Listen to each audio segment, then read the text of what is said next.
بسم اللہ الرحمن الرحیم وبہ نستعین انہ خیر ناصر ومعین وصلی اللہ علی محمد وآلہ الطاہرین۔ احکام الاعتکاف۔ الحمدللہ ہماری گفتگو فقہ استدلالی میں ہے اور خداوند منان کے لطف و کرم سے کتاب الصوم تمام ہوا۔ معمولاً بزرگان اپنے کتب فقہیہ میں کتاب الصوم کے آخر میں اعتکاف کے چند مسائل ذکر کرتے ہیں۔ مصنف اسی روش کو آگے بڑھاتے ہوئے اعتکاف کے بارے میں اہم ترین مسائل اور ان کے دلائل کو ذکر کرتے ہیں۔ اعتکاف یعنی مسجد میں قصد عبادت سے قیام کرنا، اسے اعتکاف کہتے ہیں۔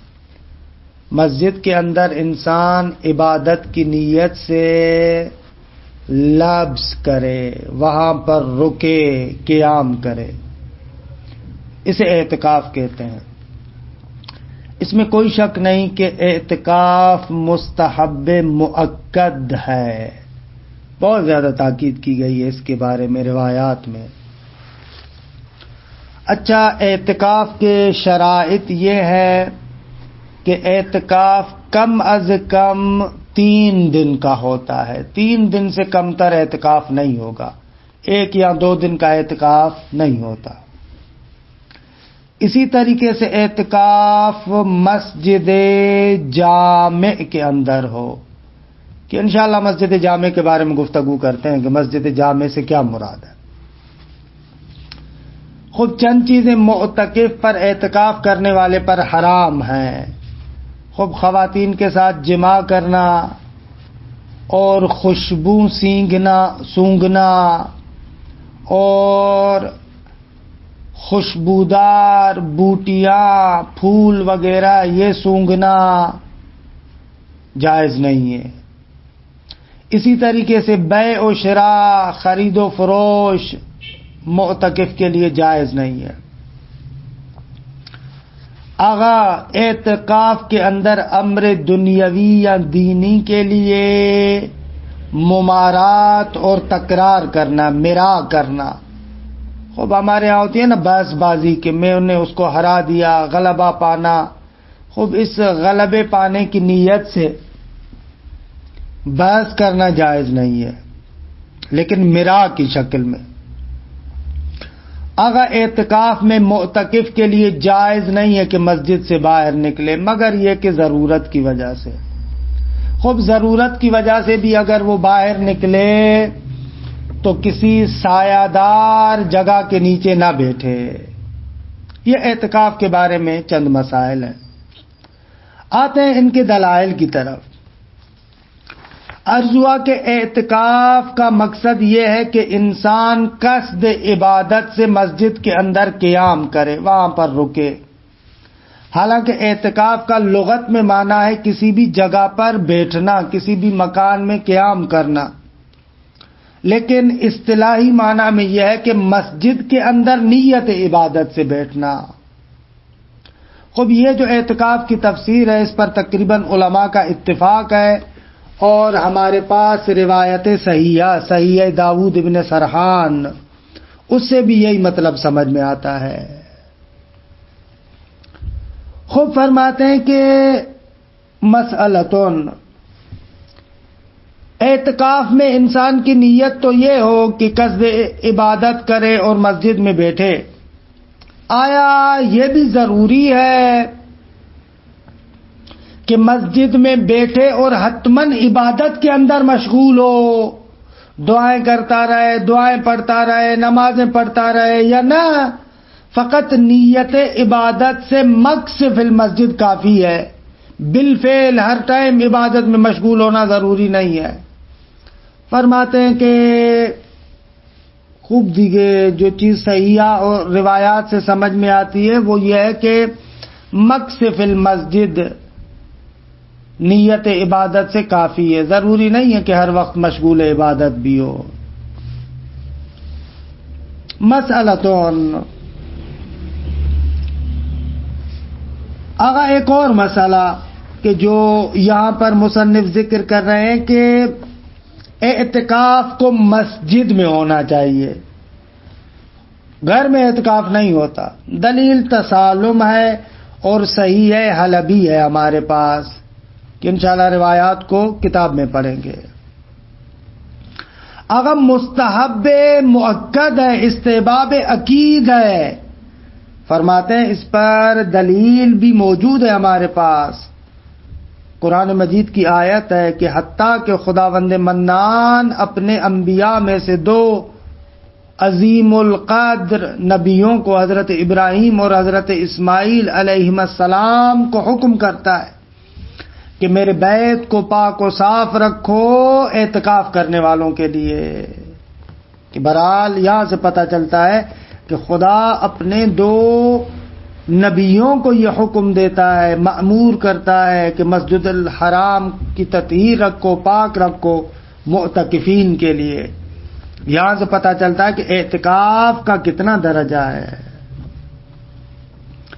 آغا آپ کہنے ہیں مستحب مؤکد ہے، جی آغا، روایت میں کہ 10 دن اعتکاف اگر کوئی بندہ ماہ رمضان میں رکھے تو یہ معادل ہے، برابر ہے 2 حج اور 2 عمروں کے۔ خب اس کثرت ثواب سے استحباب عقید کا پتہ چلتا ہے کہ استحباب مؤکد ہے۔ آغا عرض ہوا کہ اعتکاف کے لیے روزہ ضروری ہے، خوب دیگر روایات ہیں، کم از کم 3 دن، اس پر بھی روایات ہے۔ آغا مسجد جامع ہونی چاہیے، خوب اس سے کیا مراد ہے مسجد جامع سے؟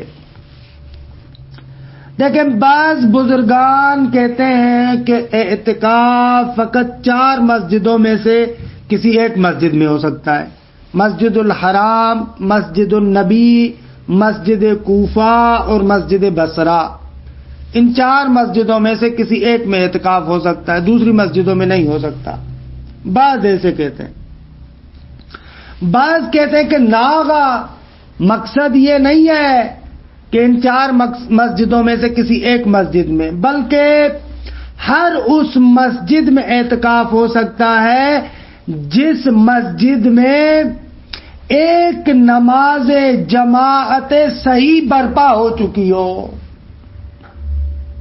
وہاں پر اعتکاف صحیح ہے۔ اسی کو مسجد جامع کہتے ہیں۔ مسجد جامع یعنی وہ مسجد کہ جس میں حد اقل ایک نماز جماعت صحیح برپا ہو چکی ہو، اسے مسجد جامع کہتے ہیں۔ خوب اختلاف کیوں ہے؟ فرماتے ہیں روایات کی وجہ سے، روایات کی وجہ سے، کہ انشاءاللہ روایات کو عبارت میں دیکھتے ہیں۔ اچھا، ایک اور مسئلہ یہاں پر یہ تھا کہ مباشرت جائز نہیں ہے، دلیل فرماتے ہیں قرآن مجید کی آیت بھی ہے اور روایات بھی ہے۔ اسی طریقے سے یہ چند مسائل ہے کہ عبارت کو دیکھیں، کوئی خاص مشکل نہیں ہے۔ الاعتکاف وهو اللبس فی المسجد بقصد العبادہ، اعتکاف یعنی مسجد میں رکنا عبادت کی نیت سے۔ الاعتکاف مستحب عقید، مستحب مؤکد ہے۔ ولا یصح الا مع الصوم، اعتکاف درست نہیں ہے مگر روزے کے ساتھ۔ ولا یکون اقل من 3، 3 دن سے کم تر اعتکاف نہیں ہوتا۔ ولا بد ان یکون المسجد جامعا لجماعت صحیحہ، خب ضروری ہے کہ وہ مسجد جماعت صحیحہ کے لیے جامعہ ہو، کہ انشاءاللہ وضاحت نیچے آ رہی ہے۔ ولا يجوز للمعتکف مباشرۃ النساء بالجماع، معتکف کے لیے مباشرت جائز نہیں ہے خواتین کے ساتھ، مباشرت یعنی وہ جماع۔ ولا شم الطیب او الریحان مع التلذذ فرماتے ہیں کہ اس کے لیے خوشبو سینگنا تلذذ کی نیت سے، لذت کی نیت سے جائز نہیں ہے، اور اسی طریقے سے پھول وغیرہ اور بوٹیاں جو خوشبودار ہیں ان کو سونگھنا بھی جائز نہیں ہے۔ ولا البيع ولا الشراء، خرید و فروخت جائز نہیں ہے۔ ولا الممارات على امر دنیوی او دینی اذا كان بقصد الغلبہ، اور اسی طریقے سے میرا تکرار بس کسی امر دنیاوی اور دینی میں کرنا اس نیت کے ساتھ کہ مجھے کامیابی و غلبہ پالوں، میں اس کو ہرا لوں، جائز نہیں ہے۔ ولا الخروج لا لحاجت لا بد منها، جائز نہیں ہے مسجد سے نکلنا مگر یہ کہ ایک ایسی حاجت ہو جس کی وجہ سے ضروری ہے نکلنا۔ لو خرج فلا يقعد تحت الظلال، اگر نکلتا ہے تو پھر سائے کے نیچے نہیں بیٹھے گا، ضرورت کی شکل میں۔ والمستند فی ذلک، خوب دلائل کیا ہے؟ اما تفسیر الاعتکاف بما ذکر بالرغم من انہ، اس کو بالرغم بھی پڑھتے ہیں بالرغم بھی پڑھتے ہیں، دونوں درست ہے۔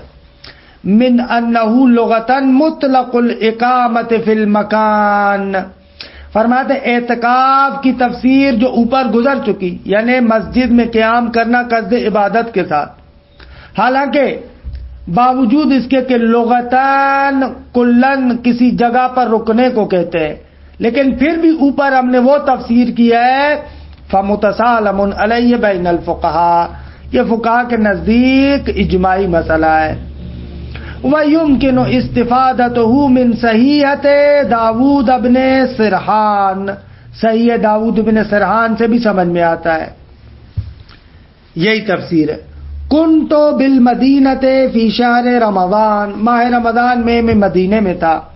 فقلت لابی عبداللہ علیہ السلام، امام صادق علیہ السلام سے عرض کیا، انی ارید ان اعتکف، میں نے ارادہ کیا ہے کہ اعتکاف کروں۔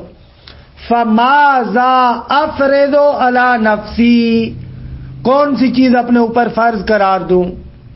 فقال لا تخرج من المسجد الا لحاجت کہ لا بد منها، وہ مسجد سے باہر نہیں نکلنا مگر اس ضرورت کی وجہ سے کہ جو تمہارے لیے ضروری ہے۔ ولا تقعد تحت ظلال حتى تعود الى مجلسك، اور کسی سائے کے نیچے نہ بیٹھنا یہاں تک کہ اپنی اصل جگہ پر واپس آ جاؤ، یعنی مسجد میں واپس آ جاؤ۔ اجل ہونا کا خلاف، ہاں یہاں تک تو درست ہے کہ اعتکاف یعنی مسجد میں قصد عبادت کے ساتھ بیٹھنا، لیکن فرماتے ہیں کہ اس میں اختلاف ہے۔ اجل ہونا کا خلاف فی ان العبادت اللازمہ قصدها فی الاعتکاف هل یکفی کونها نفس اللبس او یلزم ان تکون عبادتا اخرى من دعاء ونحوہ، کہ بھائی وہ عبادت کے لازمی ہے اس کا قصد کرنا اعتکاف میں، آیا کافی ہے کہ وہ فقط اسی مسجد میں بیٹھنا ہو قصد عبادت سے، یہی کافی ہے، یا نہ کوئی اور عبادت بھی ہو جیسے دعا ہے یا مثلا نماز وغیرہ پڑھنا بھی ہے؟ کہتے لا یبعد الاول، یہی نفس لبس رکنا یہی کافی ہے۔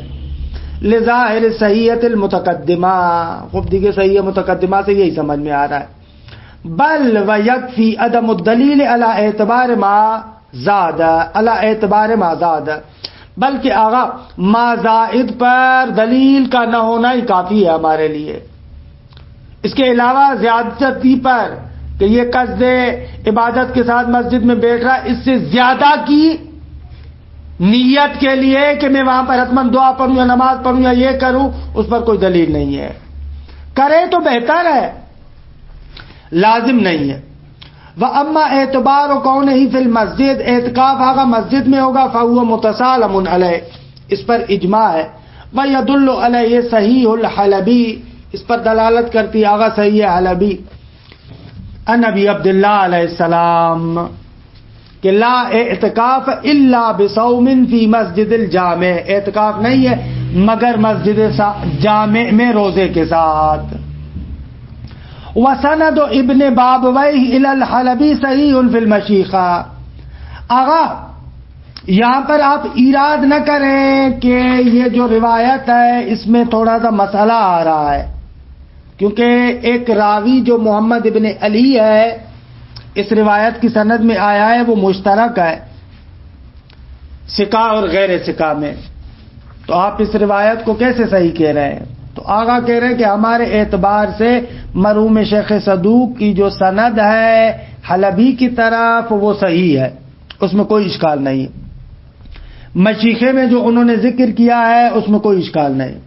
دیکھیں سند روایت یوں ہے، وسائل کو اٹھا کر دیکھیں ایسے: محمد بن حسن باسنادہ ان علی بن الحسین ان محمد بن علی ان الحسین بن محبوب ان عمر بن یزید ان ابی عبداللہ۔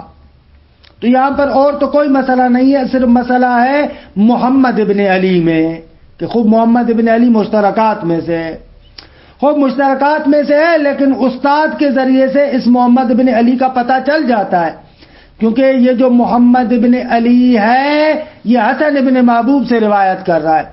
خوب حسن ابن محبوب جس محمد ابن علی کا استاد ہے وہ ہے محمد ابن علی ابن محبوب اشعری قمی، وہ ثقہ ہے۔ خوب پس روایت معمل نہیں ہے، موثقہ ہے۔ یہ ایک رجال میں طریقہ ہے کہ مشترکات کو اساتید اور شاگردوں سے پہچانا جاتا ہے۔ تو محمد ابن علی جو ہے وہ کیا ہے؟ حسن ابن محبوب سے روایت کرتا ہے۔ خوب دیکھیے یہ محمد ابن علی بن محبوب اشعری ہے، قمی ہے اور ثقہ ہے۔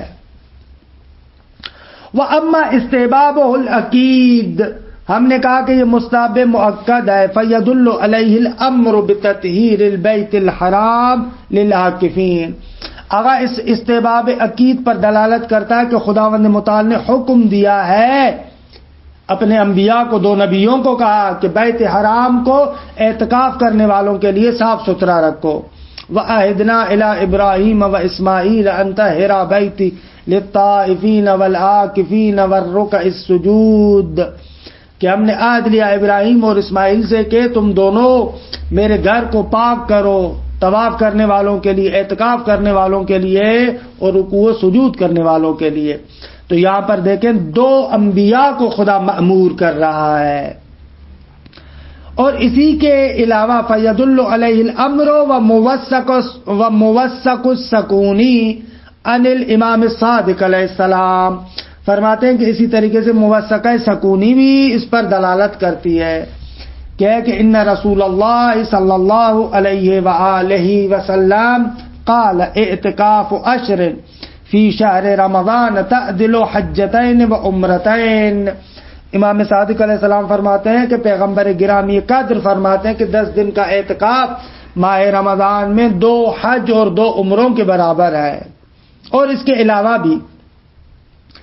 اچھا، سکونی کے بارے میں پہلے گفتگو کر چکا ہوں، لہذا یہاں پر دوبارہ اس کا تکرار نہیں کرتا۔ مصنف کہہ رہے ہیں وسکونی ثقۃ، اگر سکونی ثقہ ہے، کیونکہ لذا والشیخ فی مبحث حجیت الخبر من العداء الاجماع علی العمل بروایات، کیونکہ مرحوم شیخ طوسی نے العداء فی الاصول میں دعویٰ کیا ہے کہ اجماع ہے اس بات پر کہ علماء سکونی کی روایات پر عمل کرتے ہیں۔ خود دیکھیے کافی ہے یہ۔ وَأَمَّا اشتراط صحتہ بالصوم، اعتکاف روزے کے بغیر نہیں ہوگا، فلصحیح الحلبی السابق وغیرہ، صحیح حلبی جو پہلے گزر چکی کہ لا اعتکاف الا بصوم، اور اس کے علاوہ بھی روایات ہے۔ وَأَمَّا أَنَّهُ لَا يَكُونُ أَقَلَّ مِنْ 3، 3 دن سے کم تر اعتکاف نہیں ہوگا، فرماتے فلموثق عمر بن یزید، موثق عمر بن یزید ان ابی عبداللہ علیہ السلام کہ لا یکون الاعتکاف اقل من 3 ایام، کم از کم 3 دن اعتکاف۔ والمقصود من محمد بن علی الوارد فی السند هو ابن محبوب الاشعری القمی الثقہ الجلیل بقرینۃ الحسن بن محبوب۔ اوپر آگا ہم سے اشتباہ ہو گیا تھا، اوپر جو ہم نے کہا نا کہ ابن بابویہ کی سند حلبی کی طرف صحیح ہے وہ بات درست ہے، لیکن وہ جو میں نے سند پڑھی تھی وہ اس روایت کی سند تھی بے بخشید کہ سند یہ ہے کہ محمد بن حسن یعنی شیخ طوسی وہ نقل کرتا ہے علی بن حسین سے، وہ محمد بن علی سے، وہ حسن بن محبوب سے، وہ عمر بن یزید سے. تو مصنف کہہ رہے ہیں کہ بابا سند میں جو محمد بن علی آیا ہے وہ محمد بن علی بن محبوب اشعری قمی سے کہا ہے، جلیل القدر ہے. کرینہ ہمارے پاس کیا ہے؟ حسن بن محبوب، فإنه يروي عنه كثيرا. محمد بن علی بن محبوب بہت زیادہ روایات حسن بن محبوب سے کرتے ہیں. اوپر اشتباہ ہوا تھا تھوڑا بے بخشش، وہ بس یہاں پر تھی سند کی، میں نے اوپر کر دی تھی. وَأَمَّا اعتبار كون المسجد جامعاً فَهُوَ رَأْيٌ مَعْرُوف. اگر مسجد جامع ہونی چاہیے، مشہور کا رائے یہی ہے. وَإِنْ ذَهَبَ الْبَعْضُ إِلَى الْحَصْرِ بِالْمَسَاجِدِ الْأَرْبَعِ. اگرچہ بعض اس نقطے کی طرف گئے ہیں کہ اعتکاف فقط 4 مسجدوں میں ہوگا.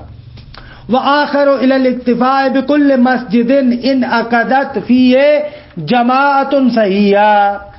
بعض نے کہا کہ نہ ہوگا، ہر اس مسجد میں اعتکاف ہو سکتا ہے کہ جس میں ایک جماعت صحیحہ ہوئی ہے.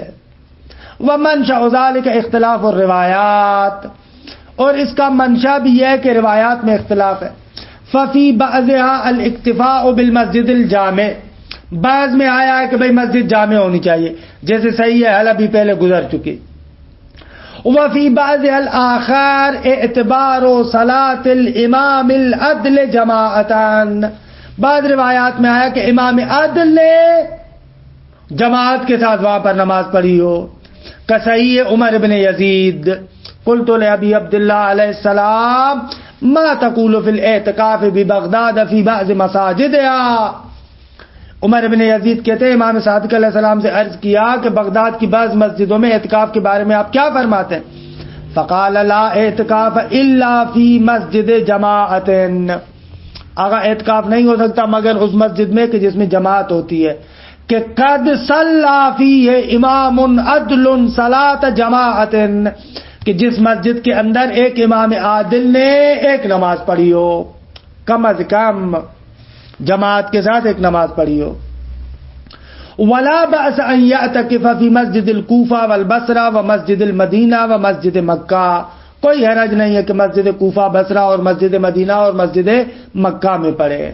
تو بعض لوگوں نے یہاں پر اس جملے سے کہ فقد صلی فیہ امام عدل سے سمجھا ہے امام معصوم. وقد فهم البعض من الامام العادل الامام المعصوم ورتب على ذلك حصر المساجد في الاربع.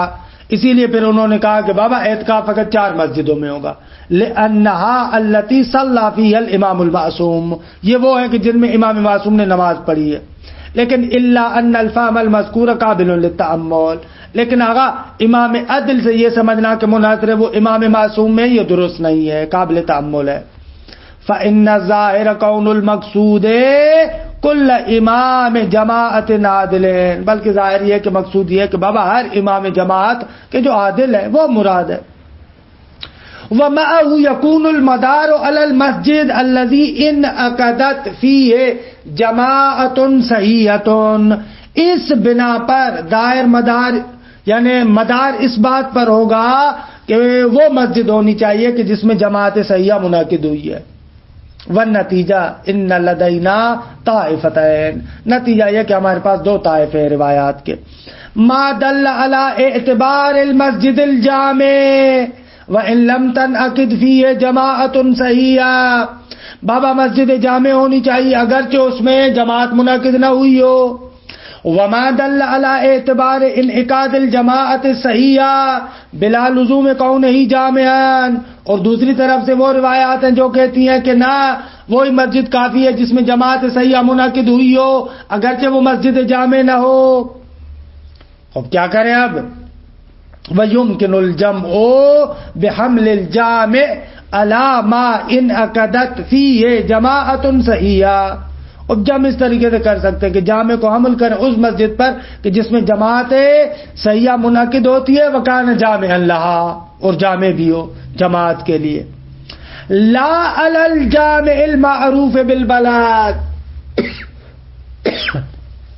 جامع سے مراد وہ نہیں ہے کہ جو ایک شہر کے اندر مسجد جامع کے نام سے معروف ہے، نہ، عام طور پر وہاں پر لوگ جمع ہوتے ہیں اور نماز جماعت بھی ہوتی ہے، یہی کہ تقریباً آج کل بھی فتویٰ یہی ہے۔ اجل الاہوۃ ان یکون جامعا للوصفین معا، اہوۃ یہ ہے کہ بابا ایک تو جامع بھی ہو اور ایک اس میں جماعت بھی ہوتی ہو، وآہوۃ منہ کونہ احد الاربع، اور اس سے بھی زیادہ اہوۃ یہ ہے کہ 4 مسجدوں میں سے کسی ایک مسجد میں نماز پڑھے۔ وَأَمَّا عَدَمُ جَوَازِ مُبَاشَرَةِ النِّسَاءِ فَلِقَوْلِهِ تَعَالَىٰ وَلَا تُبَاشِرُوهُنَّ وَأَنْتُمْ عَاكِفُونَ فِي الْمَسَاجِدِ، بیویوں کے ساتھ خوب دیگر جماع نہ کرو جب تم مسجد میں اعتکاف کے عالم میں ہو۔ وَلِمُوَثَّقَةِ الْحَسَنِ بن جُحْم عن ابی الحسن، اور اس کے علاوہ آغا ایک اور روایت بھی ہے کہ امام کاظم علیہ السلام سے نقل کرتے ہیں، یہ آغا حسن بن جحم یا جہم نہیں معلوم ضبط کیا ہے اس کا، المعتکف یاتی اہلہ، حسن کہتے ہیں کہ میں نے امام کاظم سے پوچھا کہ آیا معتکف بیوی کے ساتھ مباشرت کر سکتا ہے؟ فقال لا یاتی امرؤ لیلا ولا نہارا وهو معتکف، اعتکاف کے عالم میں رات ہو یا دن ہو اپنی بیوی سے جماع نہیں کر سکتا، اور اس کے علاوہ بھی دلائل ہیں، بہرحال روایات ہیں۔ وَأَمَّا اختصاص الحرمت بالجماع، خود کہ جماع نہیں کر سکتا، اس کے ساتھ مخصوص ہے، فرماتے فَلِأَصْلِ الْبَرَاءَةِ بَعْدَ قُصُورِ الْمُقْتَضِي، اس کے علاوہ تو کوئی مقتضی نہیں ہے کہ گلے نہیں لگ سکتا وغیرہ وغیرہ، نہ، دیکھیں فقط جماع کی نفی ہے۔ وَأَمَّا عَدَمُ جَوَازِ شَمِّ الطِّيبِ وَالرَّيَاحِينِ، جائز نہیں ہے کہ خوشبو سینگے یا خوشبودار بوٹیاں وغیرہ سونگھے، جائز نہیں ہے۔ فلصحیحۃ ابی عبیدہ عن ابی جعفر، امام باقر علیہ السلام سے کہ المعتکف لا یشم الطیب ولا یتلذذ بریحان ولا یماری ولا یشتری ولا یبیع، معتکف خوشبو نہیں سونگھے گا اور خوشبودار بوٹیوں وغیرہ سے لذت نہیں لے گا، میرا نہیں کرے گا، بیچے گا نہیں، خریدے گا نہیں، خود دیکھیں روشن ہے۔ وَأَمَّا اعتبار التلذذ فی شم الطیب، اب آپ نے کہا کہ وہ خوشبو لذت کے قصد سے، فللانصراف الی ذلک، وہ اس لیے کہ ظاہر سی بات ہے کہ خوشبو انسان مزے لینے کے لیے سونگتا ہے نا۔ وَلَعَلَّ مَنْشَأَهُ أَنَّ شَمَّ الطِّيبَ بِمَا هُوَ طِيبٌ يُسَاوِقُ الالتزاز، شاید اس کا بھی راز یہ ہے کہ بابا طیب بما ہوا طیب مساوق ہے، مساوی ہے لذت لینے کے۔ الا ان تقیید النہی فی الریحان بالتلذذ قد یؤکد ذلک، اور روایت میں ریحان کو ولا یتلذذ سے مقید کرنا بھی ظاہراً اس کی تاکید کرتا ہے۔ واما النہی عن البیع والشراء والممارات فللصحیحۃ المتقدمہ، فرماتے ہیں کہ خرید و فروخت جائز نہیں ہے، جدال وغیرہ مرا وغیرہ جائز نہیں ہے، کہتے ہیں اسی صحیح متقدمہ کی وجہ سے۔ وَأَمَّا تَقْيِيدُ النَّهْيِ عَنِ الْمُمَارَاتِ بِمَا كَانَ لِغَرَضٍ دُنْيَوِيٍّ أَوْ دِينِيٍّ بِقَصْدِ الْغَلَبَةِ دُونَ مَا كَانَ لِلدَّحْضِ بَاطِلٍ أَوْ إِثْبَاتِ حَقٍّ فَلِانْصِرَافِ النَّهْيِ إِلَى ذَلِكَ، اگر آپ نے کہا یہ جدال اور بحث مباحثہ کسی دنیاوی اور دینی غرض کے لیے اس نیت اور قصد کے ساتھ ہو کہ میں جیت جاؤں، کامیاب ہوں، خوب یہ کیوں کہہ رہے ہیں اس لیے کہ نہیں کا انصراف اس کی طرف ہے، باقی کسی باطل کو ختم کرنے کے لیے، کسی حق کو ثابت کرنے کے لیے تو مذموم نہیں آگا۔ وَأَمَّا عَدَمُ جَوَازِ الْخُرُوجِ إِلَّا لِمَا ذُكِرَ، مگر حاجت کے لیے فلصحیحۃ داؤد بن سرحان المتقدمہ فی رقم واحد، اب اس کے لیے دلیل بھی وہی صحیح ہے، داؤد بن سرحان ہے کہ جو پہلے نمبر شمارے میں ہم نے ذکر کیا آپ کے سامنے۔ خوب آغا جان، یہ اعتکاف کے چند مسائل تھے کہ جن کو مصنف نے ذکر کیا، اور الحمدللہ اس طریقے سے اعتکاف کے مسائل بھی تمام ہوئے۔ وصلی اللہ علی محمد۔